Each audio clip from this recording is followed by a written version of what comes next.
उन्हें अच्छा छूने का भाव है, सॉफ्ट मुलायम, ना उन्हें अच्छा चखने का भाव आता है कि मुझे टेस्टी रसगुल्ले मिले, गुलाब जामुन, ना उन्हें अच्छा सुगंधित कुछ फ्रेग्रेंस सूंघने का भाव आता है, ना उन्हें बहुत अच्छे दृश्य देखने का भाव आता है, और ना उन्हें अच्छे कुछ संगीत सुनने का भाव है।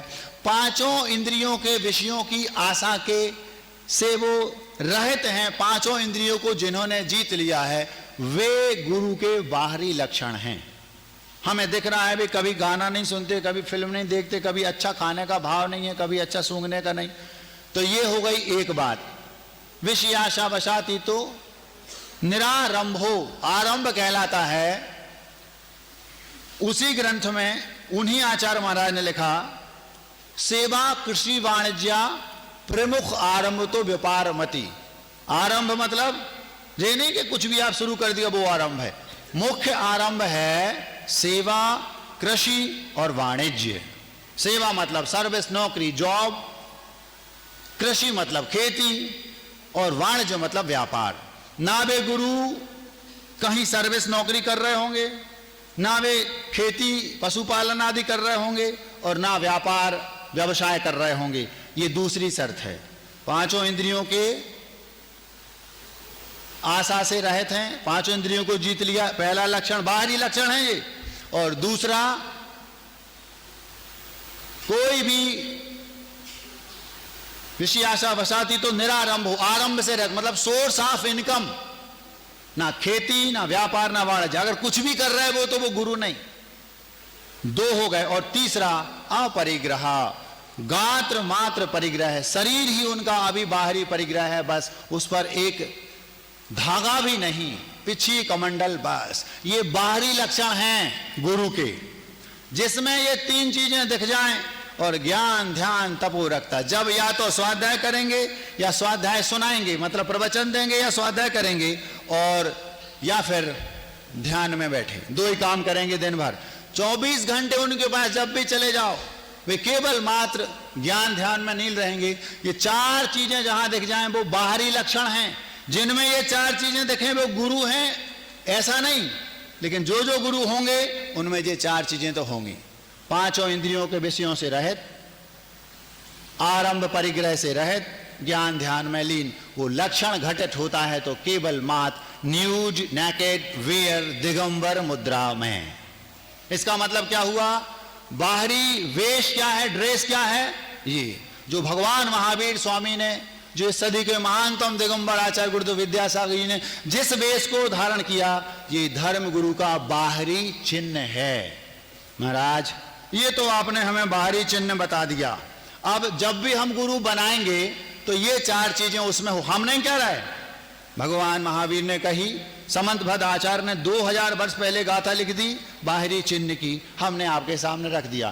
तो इससे यह सिद्ध होता है जितने दिगंबर मुद्राधारी हैं, जिनके पास कोई खेती दुकान मकान नहीं, जिनके पास कोई और परिग्रह नहीं, कुछ भी सुई की नोक बराबर भी फालतू बाहरी परिग्रह नहीं रखते, केवल मात्र पिछी कमंडल और शास्त्र, इसके अलावा कुछ नहीं, वे गुरु हैं। बाहरी चिन्ह और तन पर केवल शरीर है, ये बाहरी चिन्ह हो गया। अब बात आती है भीतरी चिन्ह की। जब भी हम आप गुरु बनाएं बाहरी ड्रेस देख लें, ये तो हो गई पहली बात। महाराज जिनके पास ये बाहरी ड्रेस है वे हमारे गुरु ऐसा मान लें? ऐसा बिल्कुल नहीं। अब गौर से सुनियो, क्योंकि बाहरी ड्रेस तो कोयल और कौवा की दोनों की एक सी है, भीतर की ड्रेस क्या है वो गौर से सुनना आपको पड़ेगा। एक प्रकार के गुरु वे होते हैं जो पत्थर की नाव के समान होते हैं। पत्थर की नाव समझते हो? कभी देखी? पत्थर की नाव खुद डूबेगी और बैठने वालों को भी डुबाएगी।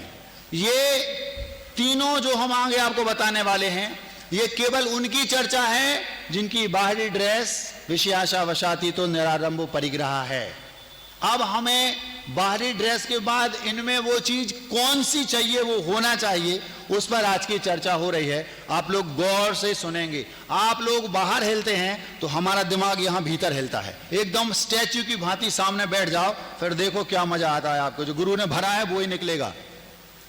अब पत्थर की नाव के समान गुरु, वे कौन से? बाहरी ड्रेस तो सबकी यही है, लेकिन भीतर से कैसी? पत्थर की नाव। हम भी डूबेंगे और उन्हें तो डूबना ही है। कौन है महाराज वो? मन, वचन और काय, तीन चीजें होती हैं, इनको योग बोलते हैं। जिनकी मन में कुछ है, वचन में मिथ्यात्व के बोल झलक रहे हैं, क्रियाओं में भी मिथ्यात्व झलक रहा है, समझ लो कि ये पत्थर की नाव वाले गुरु हैं।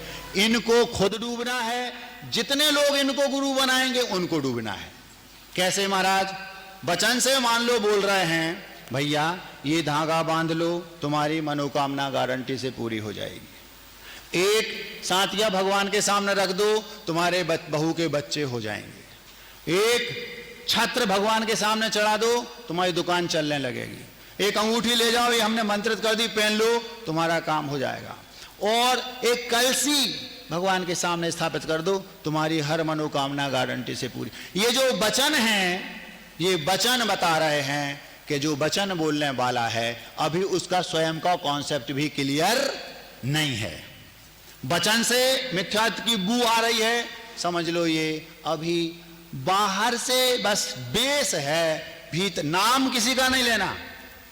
मन, वचन और काया जब बाहर से आंखों से दिख रहा है, आपके वचन में मिथ्यात्व झलक रहा है, आपकी क्रियाओं में मिथ्यात्व झलक रहा है। क्रियाएं क्या महाराज जी? वचन तो आपने बता दिए। क्रियाएं ये, देवाधिदेव सामने विराजमान हैं, वो गए और देवाधिदेव को ऐसे नमोस्तु किया जैसे साक्षात तीर्थंकर को नमोस्तु कर रहा है, और बाद में धीरे से वहां से हटे और जो रक्षक देव हैं, प्रभु के जो सेवक हैं, उनको भी वैसे ही नमोस्तु किया जैसे आप प्रभु को करते हैं। समझ लो क्रियाओं में मिथ्यात्व दिख रहा है। ये हमारे गुरु बनने योग्य। वचन में मिथ्यात्व है और क्रियाओं में मिथ्यात्व झलक रहा है, समझ लो पत्थर की नाव है। अब जिसके वचन में और क्रियाओं में मिथ्यात्व है, पक्की बात है, बीज कहां से निकला? मन से, तो मन में मिथ्यात्व भरा है। तो मन, वचन, काय तीनों में मिथ्यात्व झलक रहा है। इनको गुरु नहीं बनाना, किसी से कहना कुछ नहीं, अपनी बुद्धि लगाओ, देख लो श्रमण सागर जी के वचनों में मिथ्यात्व है, दूर रहना, गुरु मत बनाना। इनकी क्रियाओं में मिथ्यात्व है, गुरु मत बताना। अब जब वचन और क्रियाओं में है तो मन में तो हो गई, तो मन, वचन, काय तीनों में मिथ्यात्व भरा है। ये बाहरी से तो कोयल हैं, भीतर से कौआ हैं। इन्हें हमें अपना गुरु नहीं बनाना।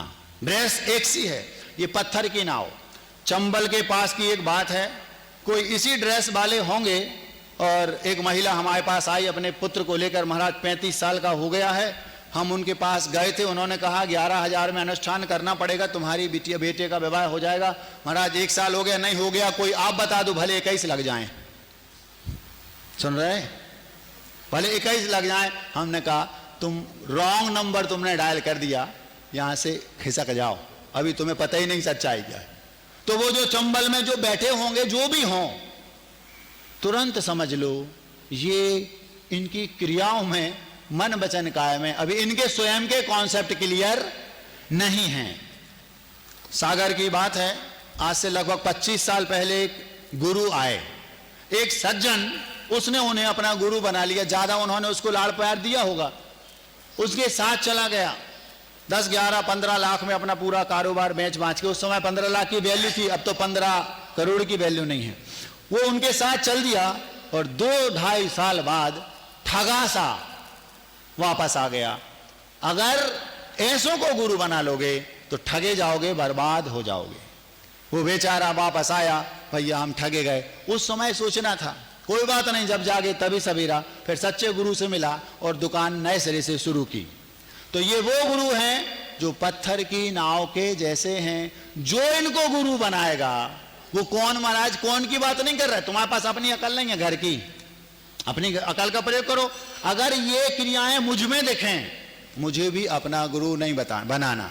ये क्रियाएं ओंकार सागर जी में दिख जाएं, इनको मत बनाना।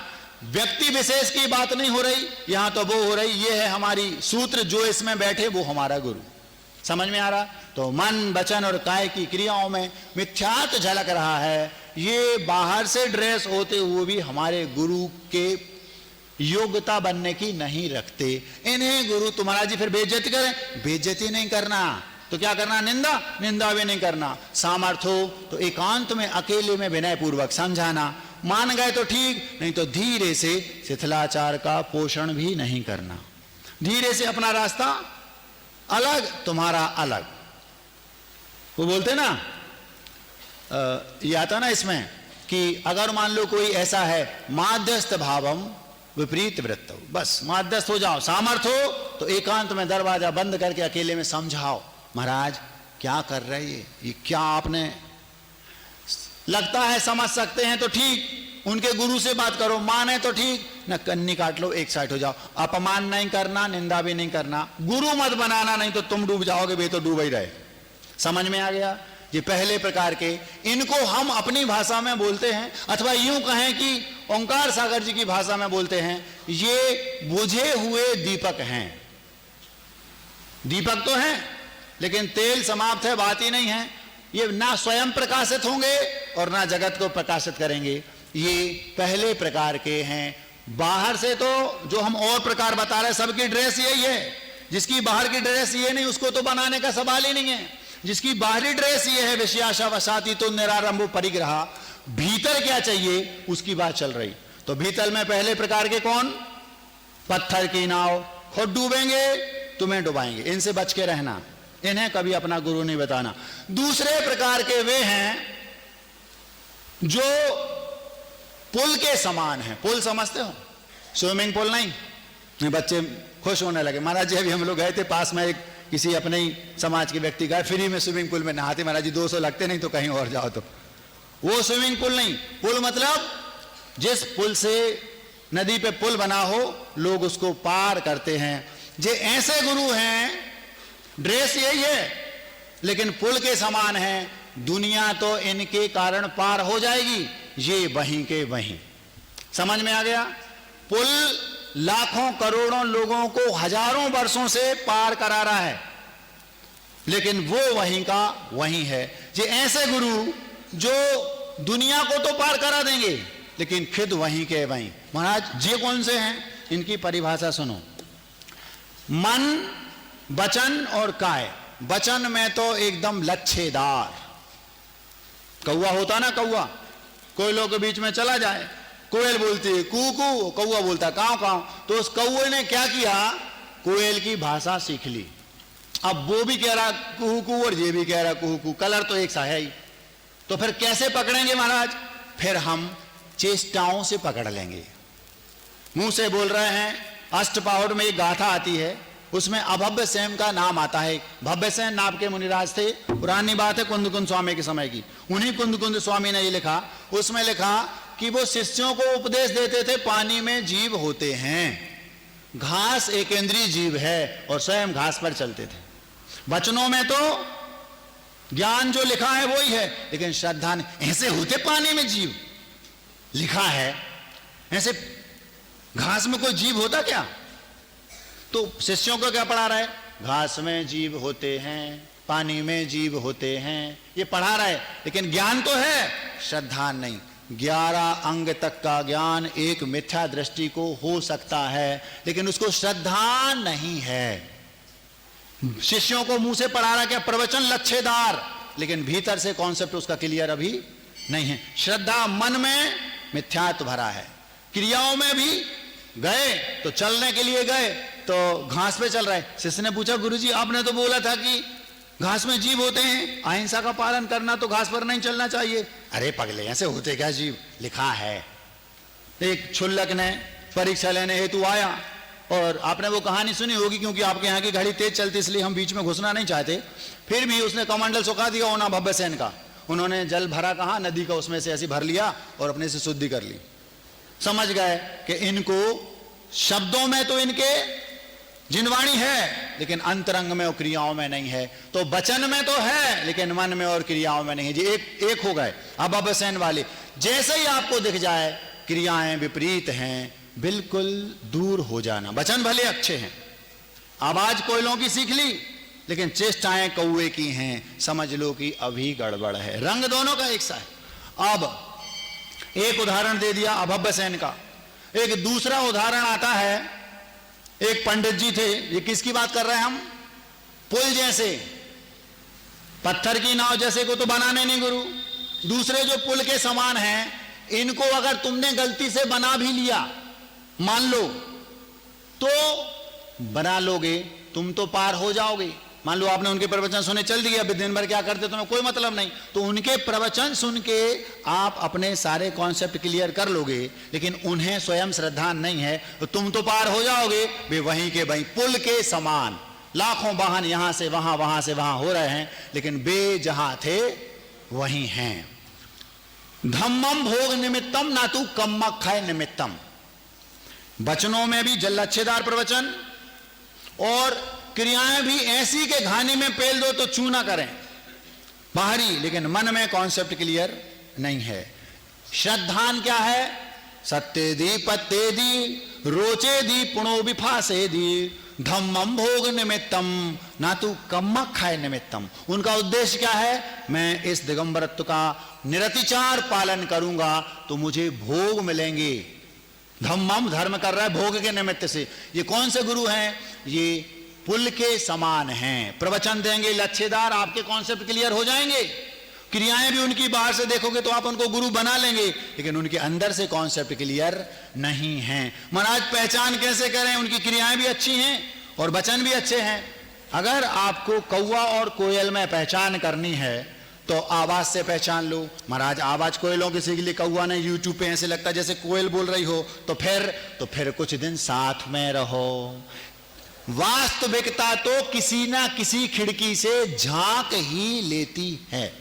हम कितने कौवा हों और कोयल बन के रहें, अगर आप 15 दिन हमारे साथ रहोगे तो आप पकड़ लोगे भैया जी, कहने में तो दिखने में तो कोयल हैं, लेकिन भीतर चेष्टाएं इनकी कौवा है। कितना भी मैं प्रयास करूं, अपनी चेष्टाओं से बाज आ नहीं सकता। जो अंदर है वो बाहर झलकेगा। मटके में पानी भरा है, जितना मटका अंदर भरा है बाहर उतना गीलापन दिखता है। कुछ भी कर लो आप, वो झलकेगा। अगर आपके पास थोड़ी सी भी घर की बुद्धि है, आप पकड़ लोगे कि इनका उद्देश्य केवल धम्मम भोग निमित्तम ना तो कम्मक्षय निमित्तम। इनको कर्म क्षय करने की भावना नहीं है, इनको तो केवल मात्र भोग चाहिए, इसलिए ये कर रहे हैं। ये कौन से हो गए? ये दूसरे प्रकार के। दो उदाहरण दे दिए, एक के वचन अच्छे हैं, क्रियाएं खराब हैं, मन खराब है। दूसरे में वचन अच्छे हैं, क्रियाएं अच्छी हैं, लेकिन मन खराब है, मतलब श्रद्धा नहीं है। ये दूसरे प्रकार के गुरु जो पुल के समान हैं। महाराज कोई हैवी उदाहरण दो महाराज, जिसमें थोड़ी झंझाट आ जाए। सुनो, इन्हीं का उदाहरण दे रहा हूं। कौन से? पुल के समान।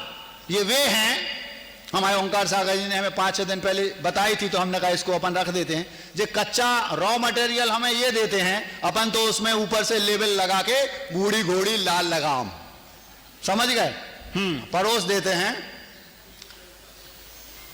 एक प्रवचनकार थे, प्रवचनकार लच्छेदार प्रवचन करते थे।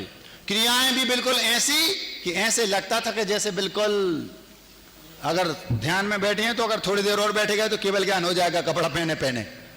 इतनी एकदम बाहरी क्रियाएं भी चकाचक और प्रवचन भी लच्छेदार। एक बेटा दूर गांव से प्रवचन सुनने आता था। सुनते हैं आपकी सभा में भी नलखेड़ा और मोड़ी और ये पिड़ावा के भी कुछ लोग आते हैं प्रतिदिन प्रवचन सुनने। ऐसा हमने आप ही लोगों के मुख से सुना है। अब हो सकता है आप अपनी प्रशंसा के लिए हमसे ऐसा बोलते हो, पता नहीं। वो दूर गांव से आता था। अंतर केवल इतना था कि आपके यहां जो प्रवचन होते हैं, सुनने वाले बाइक से वाइफ को साथ में बैठाकर आते हैं और सुनते हैं। वहां उस समय नाव चलती थी। नाव मतलब तालाब को पार करके आना पड़ता था। तो एक बेटा जो अत्यंत धार्मिक था, वो उन पंडित जी के प्रवचन सुनने रोज आता था, प्रतिदिन। उनकी बात कर रहा हूं जो नाव के समान गुरु हैं। वचन उनके लच्छेदार, प्रवचनों में जिनवाणी है, क्रियाओं में भी बहुत हद तक संभाल के रखा है, लेकिन उनका स्वयं का श्रद्धा नहीं है, कॉन्सेप्ट अभी क्लियर नहीं है। उससे आप तो पार हो जाएंगे, वे डूब जाएंगे। कैसे? सुनो। वे प्रवचनकार रोज प्रवचन देते थे, सभा खचाखच रोज भरी रहती थी, और वो जो सुनने आता था वो रोज दूर गांव से बेचारा नाव में बैठकर तालाब पार करके आता था। इत्तेफाक से रोज कभी 5 मिनट लेट, कभी 10 मिनट लेट, कभी आधा घंटा लेट, कभी 15 मिनट लेट। क्यों? अब वो मान लो नाविक नहीं आया, अब वो 7 बजे वहां से चला और उसको यहां पर मान लो 8 बजे तक आना है और लेट हो गया तो 7:15 पे आ पाया। आप लोग भी 15 मिनट लेट होते हो, लेकिन आप नाव के कारण नहीं, आप प्रमाद के कारण लेट होते हो, हमें सब पता है। बालों का ना होना एक इमोशनल प्रॉब्लम है। ट्राया ऐसा हेयर रीग्रोथ ट्रीटमेंट है जो आपके इंडिविजुअल हेयर लॉस के लिए कस्टमाइज।